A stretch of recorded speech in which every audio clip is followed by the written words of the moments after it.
José Luis Quispe Vilches, ingeniero geógrafo de la Universidad Nacional Mayor de San Marcos, al cual le doy la bienvenida aquí en Exitoso. Muy buenas noches, ingeniero. Muy buenas noches, Catiuska y Pedro, ¿no? Agradecido por la invitación de un problema que está ocasionándose a nivel nacional, ¿no? Ya esto ha venido empezando, los problemas, y son recurrentes, los años que van pasando son recurrentes la situación que estamos viviendo. Ya el 2017 lo hemos pasado y muchos años, y las lecciones aprendidas hasta ahorita no podemos darle solución a ello. Entonces la universidad, por tal motivo, ha creado una unidad de gestión de riesgo de desastres para poder tratar de llegar a esas autoridades de una manera académica, dando una enseñanza de esa manera de que nos podamos formar y entender que la población también debe educarse ante estos fenómenos que ocurren diariamente o que ocurren bajo ciertos tiempos de manera esporádica, ¿no? Y frente a esa alerta del fenómeno del niño costero débil que nos anunció Cenami el día de ayer, ¿cuáles son las medidas de prevención que deberíamos adoptar? Porque nos han dicho que 2 meses más estaríamos con ese escenario de desbordes, de huaicos, y que ya en 2 semanas, 3 semanas, ha sobrepasado nuestra capacidad de respuesta. Sí, es lamentable todo eso porque al final estamos todavía en un proceso inicial. Y mira, fíjense, en un proceso inicial de manera temporal que está ocurriendo, incremento de la temperatura, estamos hablando de marzo, porque enero, febrero muy poco se presentó, pero ahora en marzo, si eso persiste en abril, persiste en mayo, prácticamente estamos hablando de un fenómeno ya en que va a tener muchos problemas. Si en este momento estamos ante esta situación, imagínense cuáles van a ser las consecuencias. Y si nosotros no estamos preparados para ello, lamentablemente pues vamos a tener que lamentar vidas, pérdidas económicas, de viviendas. Y lo que usted mencionaba anteriormente, ¿no? de la ocupación de las viviendas en esas zonas, de los ríos, de las quebradas, existen normativas que denominamos las fajas marginales, en donde son zonas intactas que no pueden habitarse y que lamentablemente, ¿por qué la situación misma que hace que la población esté dentro de esa zona? Yo a veces veo, ¿no?, de que situaciones que se dan, ejemplo, que estoy viendo un tema ahora, una investigación en Ayacucho, hay un río que al lado está ni siquiera 100 metros, está ya viviendas que están ocupados de años. Y yo digo, ¿no? ¿Y cómo se ocupó? ¿Cómo se invadió esos lugares? Entonces ahí justamente falta el tema de la planificación. Y las medidas que uno podría establecerse en todos estos puntos, ya lo dijo Indesi en su momento, ¿no? Hay que tomar medidas con antelación, medidas de prevención, los cuales las municipalidades tienen un plan de contingencia, un plan de prevención de desastres. La pregunta es, ¿se han implementado esos planes en cada municipalidad, en cada gobierno local? ¿Se tienen los presupuestos necesarios? Entonces, es un interrogante que las mismas autoridades deben tomar en cuenta para ver si estamos preparados o no. Hay muchos puntos que se digan. Ahí tenemos que ver la limpieza de los cauces de los ríos, ¿no? La limpieza general, tratar de mejorar los cauces, descolmatar los ríos. Eso está pasando en la misma zona del norte, en la zona sierra se ha colmatado y eso ha generado que ha venido una cantidad de aludes de problemas que han generado hacia la población que han tenido sus pérdidas de cosechas, ¿no? Entonces, hay muchos elementos en los cuales tenemos que identificar esos puntos críticos y para eso justamente existen los planes de prevención que debe tener cada municipalidad o cada gobierno local. La pregunta es, ¿lo han implementado? ¿Lo han desarrollado? Para que ellos puedan tomar en cuenta la activación del famoso Comité de Operación de Emergencia cuando ocurren estos fenómenos naturales que estamos viendo y desgraciadamente estamos... El nivel de respuesta ha sido muy lento. Incluso hay personas que podrían decir, bueno, por aquí jamás va a pasar los huaicos, pero ayer el huaico llegó hasta el Agustino. Sobre eso, ¿cuál es el plan de contingencia que tienen que tener los vecinos? Porque a veces esperar del alcalde es esperar sentados. Entonces, como sociedad, de repente, un condominio, la gente en casa se organiza. ¿Qué tenemos que tener a la mano frente a este periodo de intensas lluvias, por favor? Ese es un poco es un rol de la Universidad de San Marcos, en las cuales a través de esta área que se ha creado, es motivar a la población, darle enseñanza. Yo recuerdo cuando yo trabajé un tiempo en la Defensa Civil, decíamos, ¿no? Los niños, jugando se va aprendiendo y es una lección que debemos tener en cuenta para ello. Enseñar de la niñez para evitar estos problemas que van a ser sucesivos si no tomamos en cuenta las medidas necesarias. Y para eso es...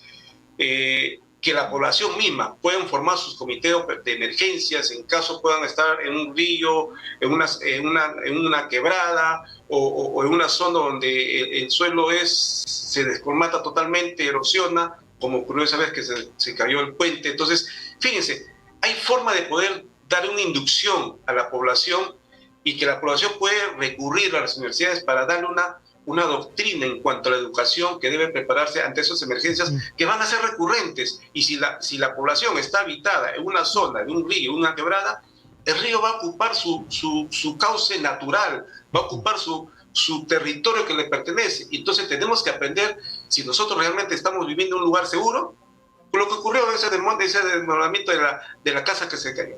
Imagínense, cercano al río, hacen un relleno al costado del río, construyen, ¿y qué sucede? El río viene con una fuerza intensa y solamente, fíjense, estamos en un proceso temporal. Imagínense que ocurriese eso, un proceso de acá a 2 meses.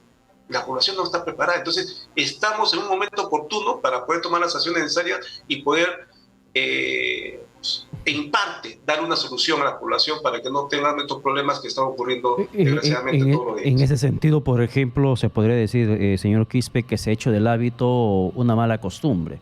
El hábito de ocupar zonas peligrosas, zonas de riesgo, una costumbre hasta ya institucionalizada por los propios gobiernos locales que saben que no deben permitir que la gente se asiente en esas zonas y lo hacen. Le ponen agua, luz, claro, y lo más triste y lo más trágico posteriormente que se termina registrando es que los propios gobiernos locales o las propias autoridades en campaña política ofrecen título de propiedad, servicios básicos y lo que termina incrementando la presencia de población en esas zonas peligrosas.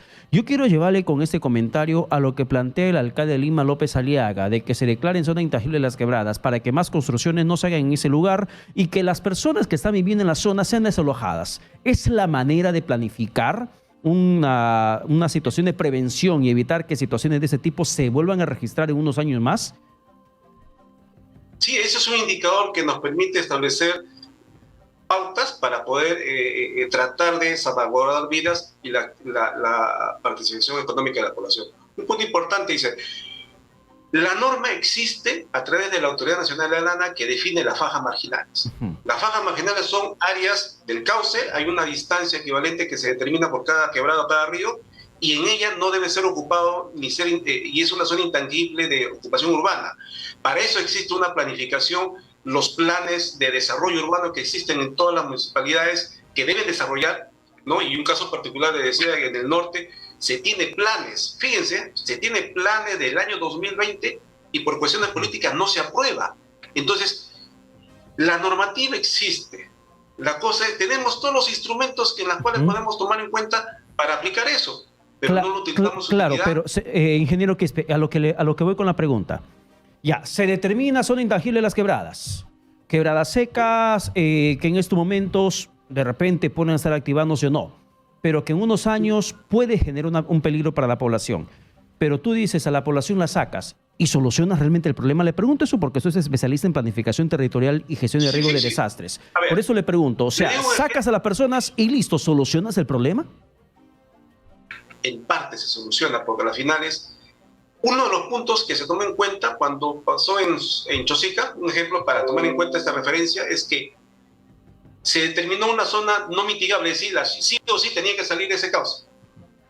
Pero había una ley de reasentamiento, poblacional para reubicar esa población, pero teníamos que buscar un lugar donde reasentarlo, donde beneficiarlo, para que esa población... Entonces, la única autoridad para declarar una zona no mitigable en la zona que está ocupado es la autoridad local. Mediante una ordenanza dice, se declara no mitigable y esa gente tiene que trasladarse aplicando la ley de reasentamiento poblacional. Pero los mismos alcaldes tendrían que sacar una ordenanza implicando eso, buscar los mecanismos e incentivos para el traslado de la población, porque tenemos que ver, como usted dice, ¿no? Lo saco a esa población, lo traslado a esa población, pero la población regresa.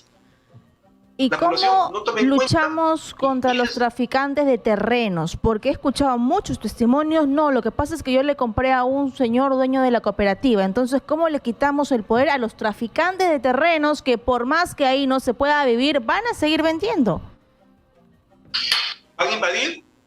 y encima se le dan los servicios básicos. Ujú. O sea, prácticamente lo estamos formalizando. Por eso en este caso, COFOPI debe intervenir en decir, y eso creo en parte lo está haciendo porque toda zona que tiene que ser formalizada debe tener su plan de evaluación, su evaluación de riesgo de desastres, un EVAR, que son estudios específicos con los cuales establezco si reúnen las condiciones de habitabilidad para la población que tiene que reasentarse en esa zona.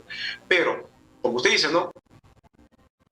Puede aplicarse, puede ordenarse, pero tiene que haber un monitoreo de que esos terrenos no sean invadidos, porque ahí nacen los traficantes, como usted menciona, y tiene que hacer un seguimiento y una fiscalización en cuanto a la ocupación de esos territorios que son tangibles y las instituciones. Y los gobiernos locales deben trabajar coordinadamente, más no de manera independiente, porque al final este es un trabajo conjunto para el beneficio de la población. Bien, ingeniero Quispe, muchas gracias por la comunicación alcanzada.